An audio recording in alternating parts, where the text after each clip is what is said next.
I chose not to pack this one because I wanted it more intimate, so thank you. I just feel I connect better with the audience when there's only 19 of them. So it's called artistic integrity. A lot of people could show up to Wise Guys and go, oh, look at me, I sold out. Well, how do you make the connection? It's not always about dollars and cents.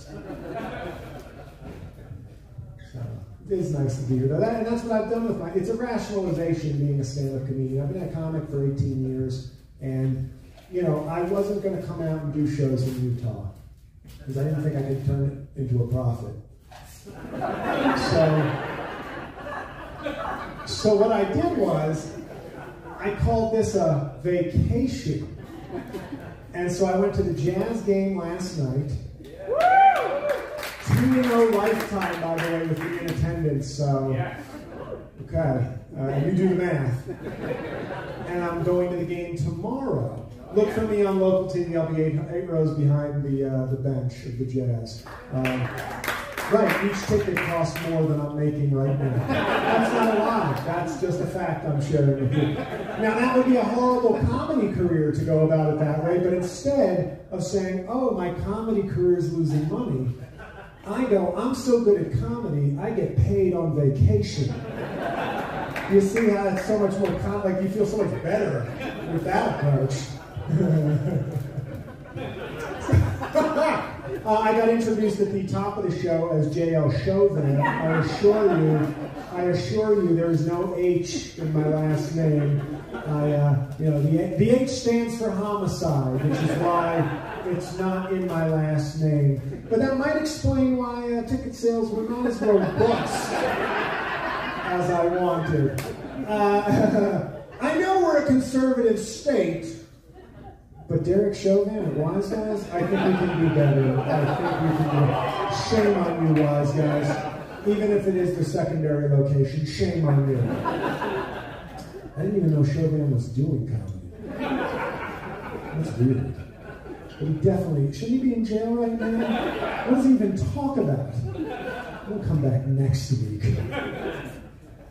But that was tough. My rise to sort of internet fame over 2020 to present was basically because I did a bunch of videos, but I think it was weird that I was able to actually get any kind of fame because literally you had Derek Chauvin killing George Floyd like 2 months after I got famous. And COVID, which kind of sounds like my last name also, killing everybody. So I really think this is one of those cases where I don't think people realize the level of star power that I have. The average comedian could not weather the storm of a murderous cop and a pandemic and still be here for 38 people. So, yeah. And my comedy crew is literally fighting civil rights abusers and death. So, I don't know, maybe at some point when those aren't, you know, fighting me, then I'll really blow up. But it's going to be here. I'm happy to be here. Utah is truly, I haven't been to every state in the country, but I really do believe Utah is the most beautiful place I've ever been. So, yeah. Not the people, but the landscape. The landscape is incredible.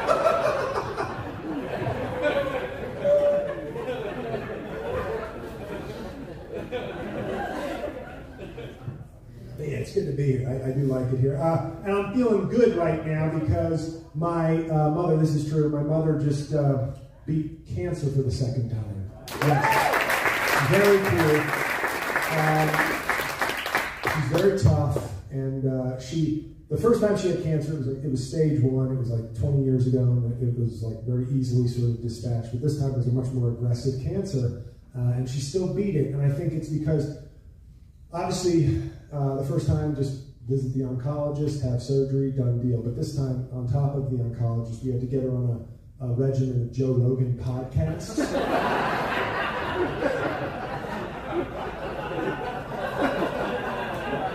Which, and believe me, those things are grueling. That's 3 hours a day. Okay, that is a slog. At one point, my mother was like crying. She's like, I don't think I can take listening to any more libertarians bitch.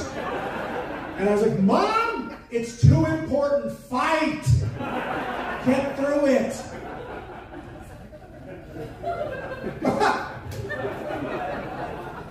So thank you for that.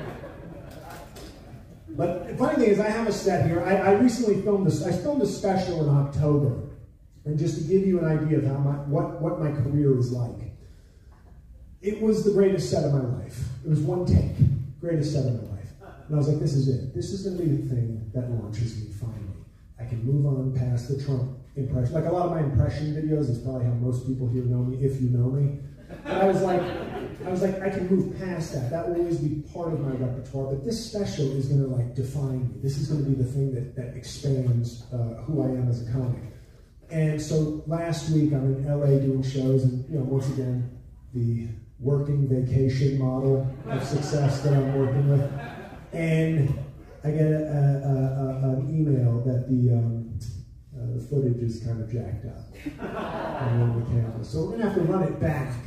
I'm just going to have to drop 60 again, apparently, in the spring. So that felt bad. That didn't feel too great, hearing that. So I have a set here that was going to be part of the special, but I have to keep running. But I've added things to it. But none of you even know anything I'm about to say, so I don't know why I'm telling you this. But the point is, there is a unique batch of material that I can really only share in Utah, and it's like my life experience as a jazz fan in New York, which has been weird. And I said, this is where I can share some of that stuff. Now people say, why did you become a jazz fan, J.L.? And here's the thing, I'm biracial. I usually reveal that later in the show. That's like my big magic trick. But I am biracial. My father was Haitian and my mother is Irish, very pale. She's practically bleach. And so this is what happened. Militant Adam Sandler is what you get when you make that combination. You never see white usually win out this strongly, but it's really me and Rashida Jones at this point. Everybody else is usually Obama or darker. But one of the things I think as a kid, my parents fought a lot, like a lot. My house was basically like a rough draft of a Quentin Tarantino script. It's very, very rough language. And so I would watch these two, my tall black father and my short, feisty Catholic mom arguing, and then I would watch basketball and I would see these two players, Karl Malone and John Stockton. They're both problematic in their own ways for sure, but I would watch these two guys and I'd be like, look at these two. Hey, Mom and Dad, it can work. They get along great. Look at the literal teamwork that they're exhibiting.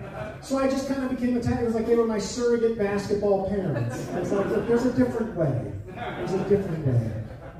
So that's how I became a jazz fan. And, Malone was the reason I started hitting the weights. And it was just, they were my two favorite players. They're my two favorite players. Don't know them personally, but I can still say my favorite players. And I wish John Stockton would wear a mask. I'm sorry. Sorry, but it's not that big. Come on. Here's my problem with Stockton right now. I just want to address this. Like I said, one of my two favorite players ever. His poster is still in my childhood bedroom, which technically was my childhood bedroom until I was 26. But regardless, he never said anything. This is my only thing. I don't care about your politics. John Stockton said nothing for ever. And the time one of the greatest basketball players ever decides, I gotta take a stand, was to be in a COVID documentary. That's fucking weird. Right? It's weird. It's weird because I'm like, you said nothing about it. If you were I don't even know, if you'd said anything. I'm like, well, he's an outspoken guy. He has his opinions. But it was I didn't know John Stockton could speak until he was in the COVID documentary. That's weird. So anyway, I'm a jazz fan, just, like any normal, gigantically tall kid in elementary school. 4th grade, I was waiting for my guy to have a shoe deal. And, you know, you want Nikes, you want Adidas. Like Donovan Mitchell right now, he went Adidas. That's a mainstream brand. And my guy, Karl Malone, I was like, when's Karl Malone going to have a shoe? What the fuck? That's like one of the greatest ever. Like, that's my, I don't want to rock Jordans. I want Malones.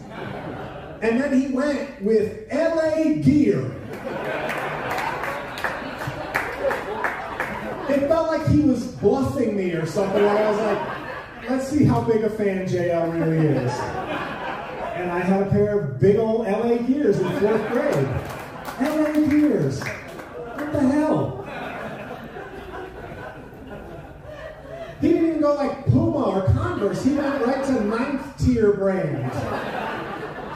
But I got them. I got them. I was a big Karl Malone fan. I got them in black though. I couldn't do the like white, yellow, purple. They looked like, you know, like a challenged child had made a Lakers sneaker. They were very weird. So I had to go all black. That was like my compromise. But I had my Malones. I had my LA Gear Malones. And then there's the colors. There's the team colors. Now we got every season there's 48 different jerseys to buy. They like, now there are no team colors. It's like today we're wearing our red, black, blue, and brown jerseys. Then we're doing classic purple. How about green? It's every color of every, we have our black jerseys now. It's okay, so there's no team colors. It's just everything. But back then, purple. Hardcore purple. And I know I'm speaking to a certain generation, but starter jackets were the real rage. I think I had a starter jacket every year, a different jazz starter jacket. First there was the satin one. That was kind of cool. Okay, this is like 4th grade. Just subtle jazz logo here, and nice shiny purple. And they just kept getting more purple and bigger and puffier. So by like 7th grade, I'm walking around in a giant like flotation device purple jacket looking like some sort of biracial Barney the dinosaur. Like, go Jazz! Like, they weren't doing me any favors, is what I'm saying. It's like, it's hard enough being out here alone on the East Coast as a Utah Jazz fan. But now you got me looking like the grape in the Fruit of the Loom commercials.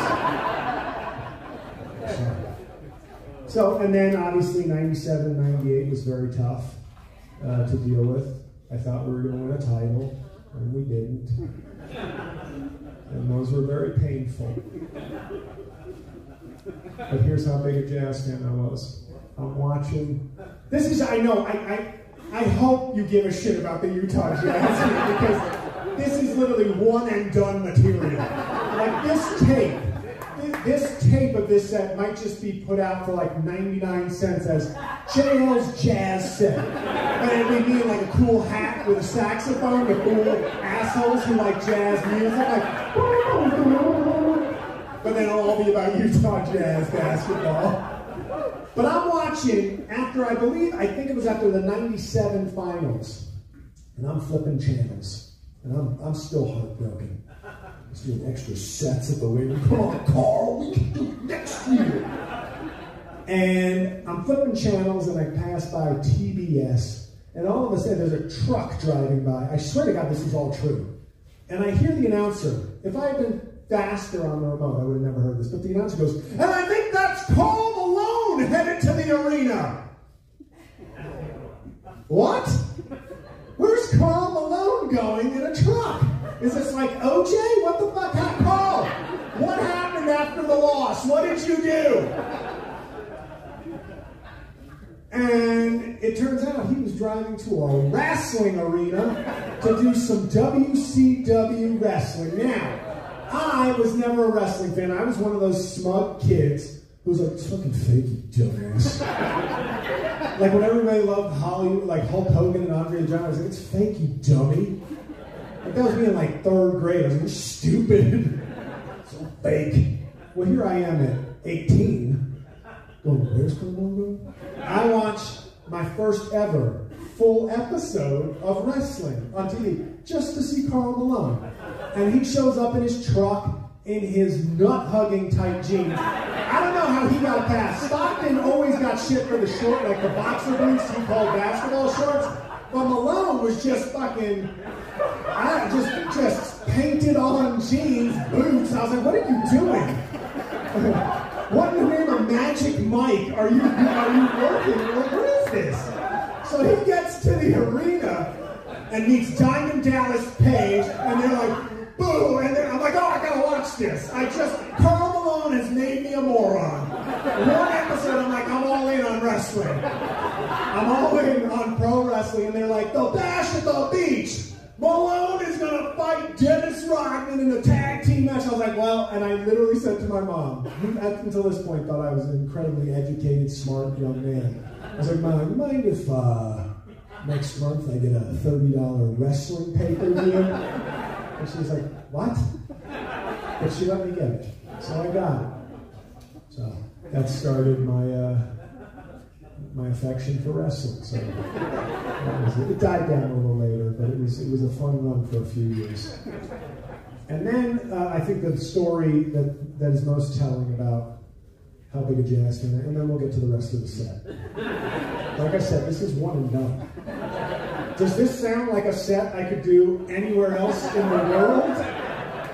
Like maybe if Stockton has like a no masks COVID makeout party, I can like do it there. I can be the entertainment of choice. But other than that, but many years later, I was at a game with an ex-girlfriend, and at the time, one of my favorite jazz players of all time, Paul Millsap, was a great player. We should have kept him. It's not even a joke.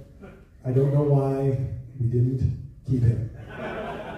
He went to Louisiana Tech, which is also where Karl Malone went. That should have been a hint. But we had struck lightning twice.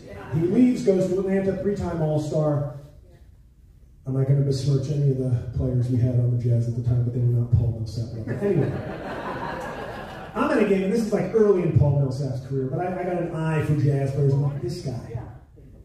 Jerry Sloan played this guy 82 games as a rookie. That says something. Because Jerry Sloan seemed to hate everybody. So he must have seen something strong in Paul Millsap. And Paul Millsap just kept improving his game, and he was never afraid. He always played bigger, like Carlos Boozer. Better stats, but like against the Lakers, shrunk. Millsap shined. Okay, so the point is, I'm a big Millsap fan. But at the time, he was just on the rise, and I was like, oh, that's the guy. He's going to be the next jazz star.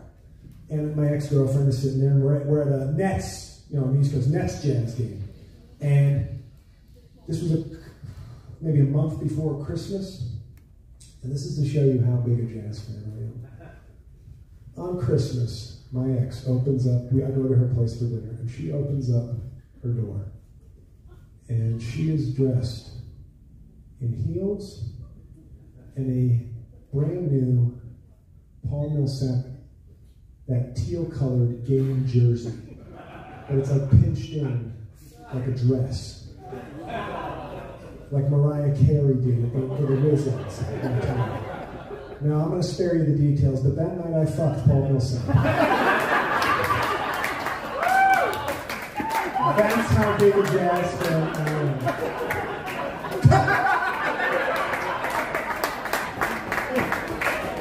And that's what I'm going to tell you. That's it. This is an NFT or whatever. We're going to package that and sell it to nerds for $1 billion.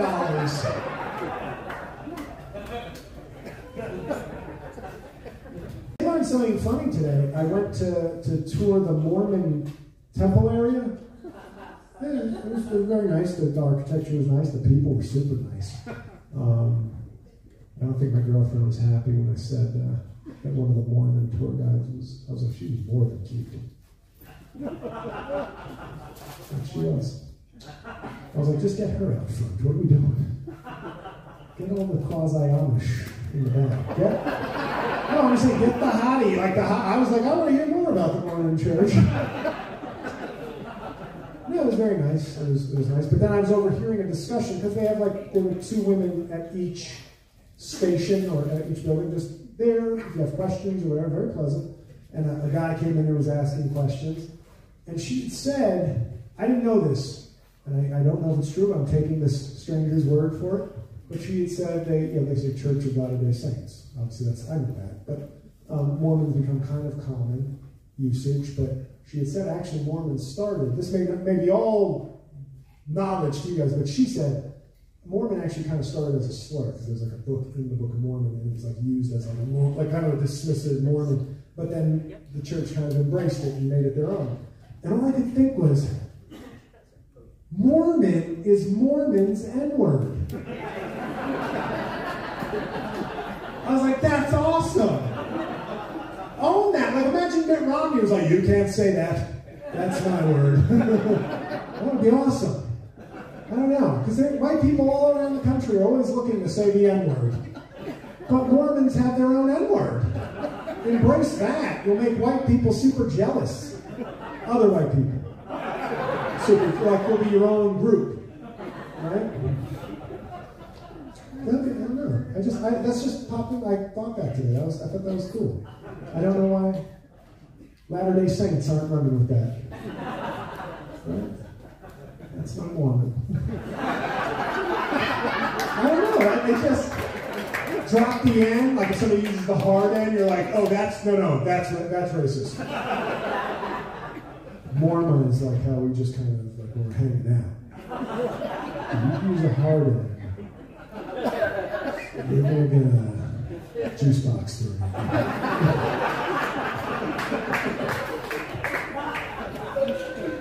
Oh man, you guys are very good. I'm great, but you guys are also very good. So I'm glad we could really come together on a great night of comedy. All 40 of us.